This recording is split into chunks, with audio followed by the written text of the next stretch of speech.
R K और अभीरा की मस्ती देख अरमान को हुई जलन।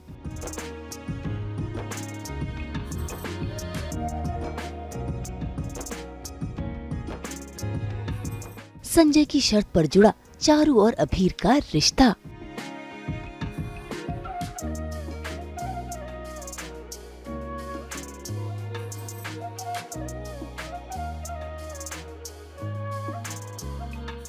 सास बहू और तकलीफदायक रस्म।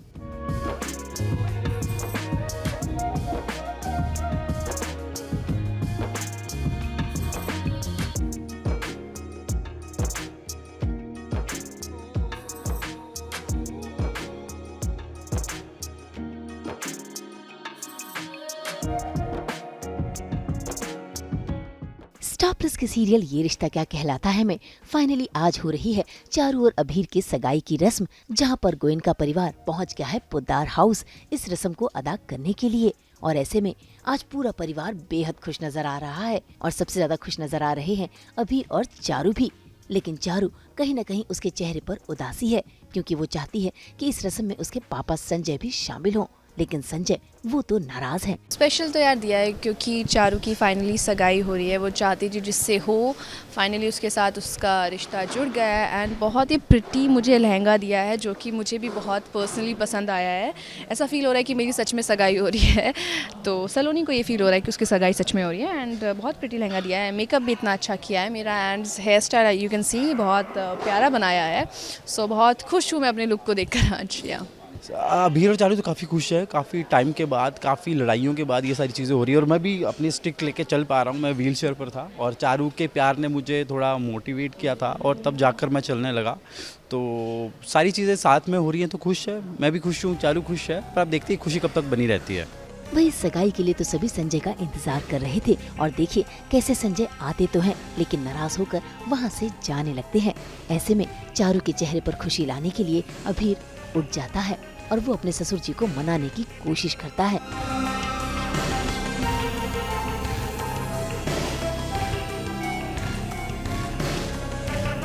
लेकिन उसकी कोशिश संजय की शर्त में बदल जाती है।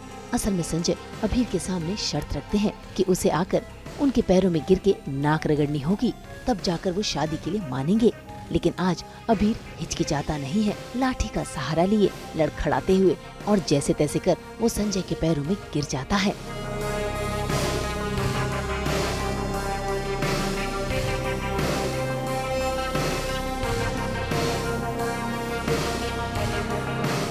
ये देख संजय का दिल पिघल जाता है और वो तुरंत अपने होने वाले दामाद को अपने सीने से लगा लेते हैं और इस शादी के लिए मान जाते हैं। हाँ, मेरे सामने ये शर्त रखी गई कि अपने नाक रगड़ू और बोलूँगा मैं चारू के लायक नहीं हूँ।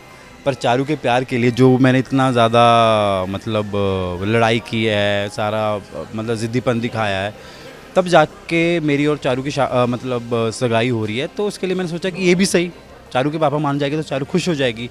तो चारू की खुशी के लिए मैंने अपना ईगो साइड में रख के अपनी नाक रगड़ी और बोला कि हाँ मैं चारू के लायक नहीं हूँ। जो उन्होंने शर्त रखी थी वो पूरी कर दी। यार वो मान गए तो मेरा भी थोड़ा सा ऐसा था कि अंकल आप, पर ठीक है, मतलब यार चलो अगर सब के आगे मान गए तो ठीक, मान गए होंगे। अभी मुझे नहीं पता उनके दिमाग में क्या चल रहा है, वो तो बाद में ही पता चलेगा। तो पापा, मैं चाहती थी कि मेरे पापा भी एंगेजमेंट में हो, बट कहीं ना कहीं वो हमें सपोर्ट नहीं कर रहे हैं। एंड मुझे दुख हुआ, वो जा रहे थे एंड क्रॉस कर रहे थे, बट अभीर ने मेरे लिए उनको मनाने की कोशिश की कि वो भी इस सगाई में हम दोनों को अपना आशीर्वाद दें। बट कहीं ना कहीं मेरे पापा संजय जी कैसे हैं, वो इजीली तो मानते नहीं है कोई भी चीज़। उन्होंने शर्त रखी अभीर के सामने कि वो मेरे कदमों में झुककर ऐसा ऐसा बोलेगा तभी मैं अपनी लड़की की शादी के लिए आशीर्वाद दूंगा। एंड अभीर ने चारू के लिए वो करने की कोशिश की, उसके पैर ख़राब हैं, उसके पैर वो चल नहीं पा रहे, स्टिल उसने मेरे लिए इतनी कोशिश की। बट कहीं ना कहीं मेरे लिए बहुत हार्ट ब्रेकिंग था कि मैं उसको ऐसे देख रही हूँ। बट मेरे पापा एकदम से आई डोंट नो कैसे संजय जी मान गए कि मैं मान गया कि मेरी बेटी के लिए तुम ही एक सही इंसान हो। सो आई एम वेरी हैप्पी कि पापा भी फाइनली हमारी शादी के लिए मान गए, हमें आशीर्वाद देंगे। तो इससे अच्छी बात क्या हो सकती है गाइस। सो यस, भाई चारू और सभी घर वालों के चेहरे पर खुशी तो आ जाती है, लेकिन उनको झटका तब लगता है जब यहाँ पर अभीरा पहुँचती है अपने भाई की रस्म को अदा करने के लिए, जहाँ पर अभीर सभी के सामने अभीरा को ये रस्म पूरी करने के लिए कहता है। और ऐसे में वहाँ पर विद्या को अभीरा को दुपट्टा उड़ाना पड़ता है और इसी दौरान अभीरा को देखकर विद्या के मन में बहुत गुस्सा उमड़ता है और ऐसे में इसी गुस्से में वो अभीरा को जो चुन्नी पहनाती है उसमें पिन जबरदस्ती लगाने लगती है, जो अभीरा को चुभता है और अभीरा उस दर्द को चुपचाप बर्दाश्त भी करती है।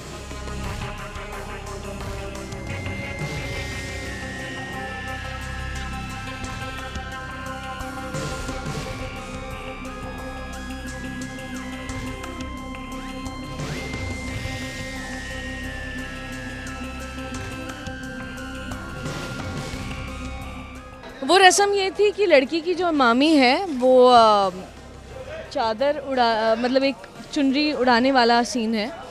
तो क्योंकि अभीर ने बोला कि माँ बाप की जगह मैं वो सारी रस्में करूँगी तो मुझे उड़ाना था उनको। अभीरा और अरमान ने ये प्लान बनाया था कि उन दोनों की एंगेजमेंट हो जाए, उन दोनों की शादी करवाते हैं। तो इस वक्त वो दोनों प्यार की साइड हैं लेकिन उनकी खुद की ज़िंदगी बहुत ऊपर नीचे चल रही है। सो लेट्स सी ये पूरे शादी के फंक्शंस में अरमान और अभीरा का क्या एक दूसरे को लेकर रवैया रहता है। खैर, विद्या को आज एहसास तो हो गया है कि अभीरा हर दर्द को बर्दाश्त कर लेगी और इसी के साथ रस्म शुरू भी हो जाती है, जहां पर चारू के मम्मी पापा और अभीर की तरफ से अभीरा पहुंच जाते हैं सगाई की रस्म को अदा करने के लिए।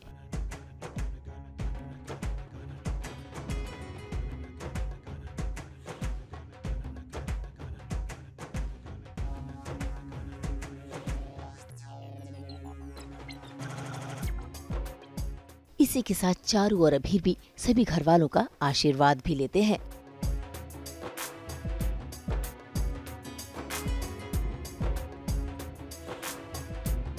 और फिर कहानी में आता है अगला ट्विस्ट, क्योंकि यहाँ पर पहुँच जाता है आरके अभीरा से पेपर पर साइन करवाने के लिए।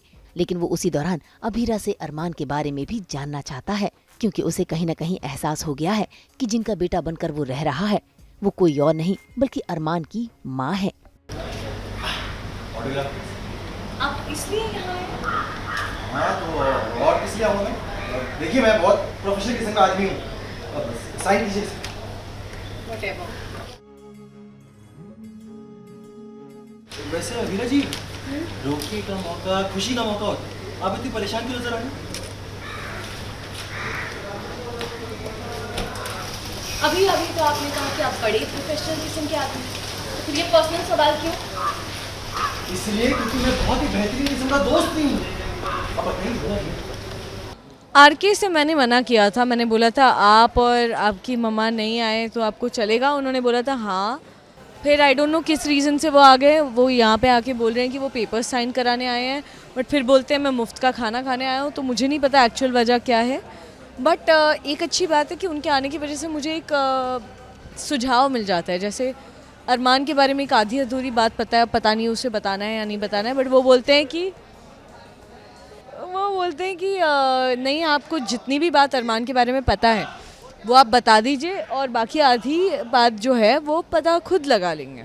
फिलहाल तो आरके और अभीरा की दोस्ती बढ़ रही है। जरा देखिए कैसे आरके अभीरा को इस दोस्ती का तोहफा देता है और तो और अभीरा के साथ मस्ती भी करने लगता है, जिसके चलते दोनों के बीच हंसी ठट्ठा होता है और इनका ये हंसी ठट्ठा दूर खड़े अरमान और विद्या दोनों ही देख रहे हैं।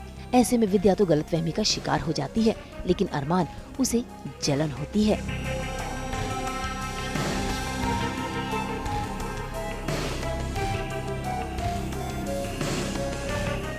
आई एम श्योर अरमान के लिए मुश्किल रहा होगा, क्योंकि अरमान और मेरे बीच में इतनी ज़्यादा डिफरेंसेस एंड मिसअंडरस्टैंडिंग चल रहे हैं, और यहाँ पर मेरा और आरके का प्रोफेशनल रिलेशनशिप ही है, बट इतना हंसी मजाक वाला है, कहीं कभी कभी हो जाता है।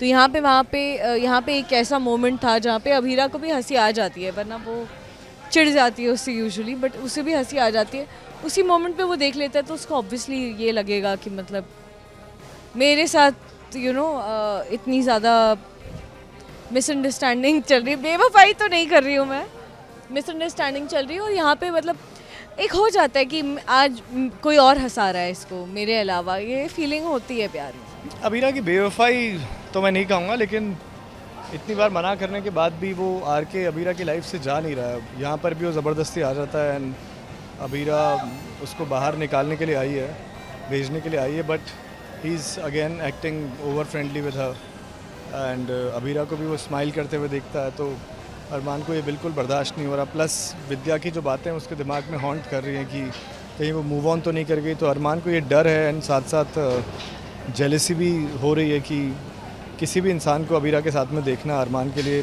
पॉसिबल है नहीं, एंड दैट टू आर के जो अरमान को बिल्कुल पसंद नहीं है। और अबीरा और आर के वो हस्बैंड वाइफ का एक ड्रामा भी कर रहे हैं जो कि अरमान को पता है, बट अब अरमान से वो बर्दाश्त नहीं हो रहा है कि ये ड्रामा कितना लंबा खिंच रहा है, तो या जेलसी बहुत हो रही है। खैर, कहानी में अभी और भी ट्विस्ट आने बाकी हैं, जिन्हें देखना काफी दिलचस्प होगा। मुंबई से कुणाल उपाध्याय के साथ ब्यूरो रिपोर्ट। हम तो बिखेरते ही हैं आपकी ज़िंदगी में इन लिपस्टिक्स की तरह एंटरटेनमेंट के रंग। तो अगर आपको ये वीडियो पसंद आया है, आप इसे लाइक करें, कमेंट देके अपनी राय ज़रूर दें। ऐसे ही एक्सक्लूसिव कंटेंट के लिए हमारे चैनल को सब्सक्राइब ज़रूर करें। अगर आप ये वीडियो फेसबुक पर देख रहे हैं तो हमारे फेसबुक पेज को भी फॉलो करें। नाम तो आप सब जानते ही हैं ना, सास बहू और बेटियाँ।